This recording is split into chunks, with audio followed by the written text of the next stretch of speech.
Yo, hey! Woo!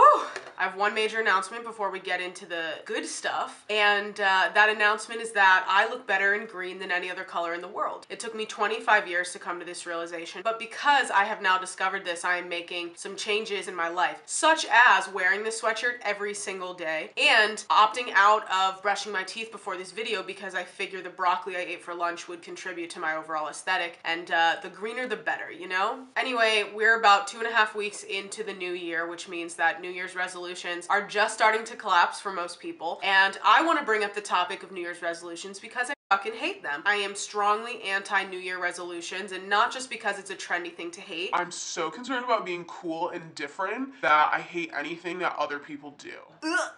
That's not why I care. I think New Year's resolutions are perhaps the largest contributor to everyone in the world thinking that they can't achieve shit. That's pretty annoying because I kind of want to live in a world where people think they can. My hatred for New Year's resolutions stems from an analogy that has absolutely changed my life and at least one other person's. You know who you are. Let's say I want a mansion, and this mansion is symbolic of the fact that we all want big achievements, big goals, whatever. We all want to build mansions without the knowledge, the resources, the skill set, or the belief in our ability to build a mansion, let alone build something smaller like a townhouse. And we can't build that townhouse without the knowledge, the resources, the skill set, and the belief in ourselves to build a townhouse, let alone something smaller like a treehouse. And we can't build a treehouse until we can build a doghouse, and we can't build a doghouse until we can build a birdhouse, and we can't build a birdhouse until we can build a fucking cabin out of Lincoln logs. And yet, we're all holding ourselves accountable to being able to build the mansion now without even having the knowledge, the skill set, the resources, or the belief to build a little fucking wood cabin, you know? I see everyone going for these mansion-sized goals before they've ever played around with Lincoln logs, built themselves a birdhouse, built themselves a doghouse, built themselves a treehouse, built themselves a townhouse, so that they have what they need to build a mansion. I'm not saying aspire to small things. I'm saying aspire strategically, which I don't think most of us are doing, and I don't think we're taught to do. So again, I'll say this in every one of my videos, it's not your fault. I don't hate you, I love you. I don't think we're aspiring strategically. And here's why. When you set these mansion-sized goals, independent of the knowledge, resources, skill set, experience, and confidence you have, when there's a blatant disregard for that, and you set mansion-sized goals anyway, you're not gonna reach them.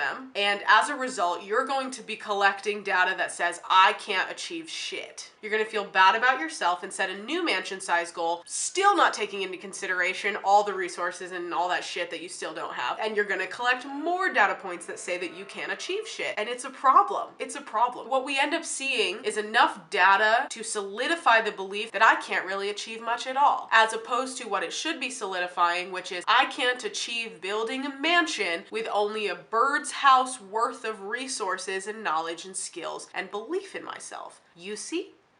Ugh.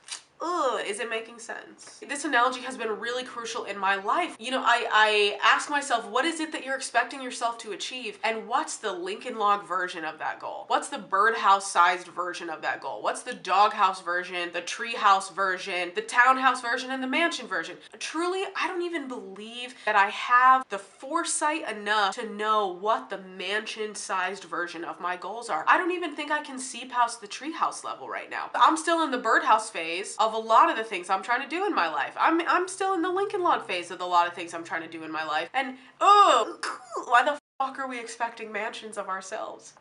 I'm so mad. On top of that, I just want to say there are a million reasons that are not your own fault as much as everyone tells you it is. There are a million reasons, systemic reasons, that even small goals aren't easy for you to achieve, that even small goals aren't easy for me to achieve. So I have an alternative route to achievement. This has been my strategy for many years without me recognizing it. It's been my conscious strategy for most of 2019, and it's making a world of difference for me. What I wanted to do was kill the absolute enemy, which I believe is data points that prove you can't achieve shit. And I set, you know, a ton of small goals, and I achieved some of them, but not most of them, and I still was constantly collecting data that said you can't achieve shit. Even small goals, bitch. You little unsuccessful, potentialist bottom feeder. I did talk to myself like that at one point. I did use a lot of SpongeBob references to insult myself, and that was funny, so it softened the blow, but I was still, you know, pretty nasty. Anyway, what I wanted to do was eliminate as much as possible the data that I was collecting that said, you didn't achieve what you wanted to achieve, you didn't achieve it, you won't achieve shit. So I developed an alternative to goals. Rather than collecting achievements, I wanted to collect insights. I stopped setting blatant goals and instead started designing weekly studies. I looked at my life, myself, as a science experiment, and I really wanted to study myself. I wanted to study the effect that certain things had on me, and I wanted to collect insights. I'm gonna give you a couple examples of how I did this so that you can see what I mean. For example, I don't know if this is offensive to Catholics. I don't think it is, but let me know. But sometimes what I do for a weekly study is I do what I call weekly Lent, and I give up something that has a hold on me in some way in my life. For example, Instagram. So what I would do is I would decide, you know, on Sunday that this week my study is going to be giving up Instagram and figuring out how not having it affects me. That's my whole focus for the week. Every time I open my phone, go to pull up Instagram and it's not there, I study what sent me there in the first place, what caused me to go look for Instagram. I study my reaction to the fact that it's not there. I study if I go look for something else in place of Instagram. I do all of these things and collect all of this information, and then I analyze it at the end of the week. I learn things about myself. I learn things about my patterns. I take away insights that are very useful to me. I'm not pushing myself to have Instagram on my phone and never look at it. I'm not pushing myself to not need it as a goal. What I'm doing is simply collecting data that's way more useful than the data I was collecting that would get in my face and tell me I'm a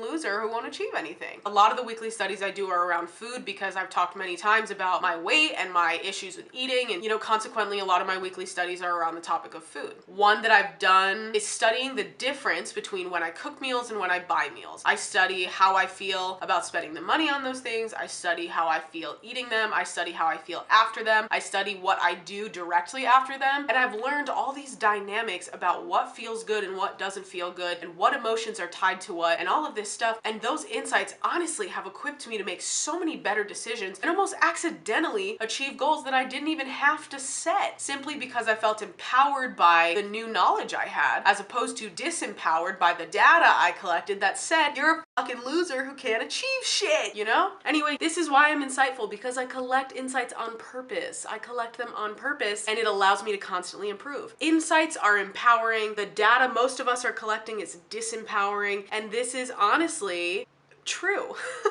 Fight me, it's true. That's really all I have to say on this subject for now. Thank you for watching. Subscribe to my channel if you want to see me say more important things in this exact same outfit. Also, like this video if you liked it. Share it, please. What's the other thing? I'm gonna get this. Click that bell button, yes, to subscribe to post notifications. No, that's not it. Click that. See, I have to get into character. Yeah, there it is. And click that bell button to turn on post notifications so you never miss a video. Have a beautiful rest of your life. You're not a loser. The data says you are, but you just need to collect some different data and we'll get there, okay? Also, it's like 90 degrees, so I need to put something more reasonable on. I just, you know, wanted to look good for this. Goodbye.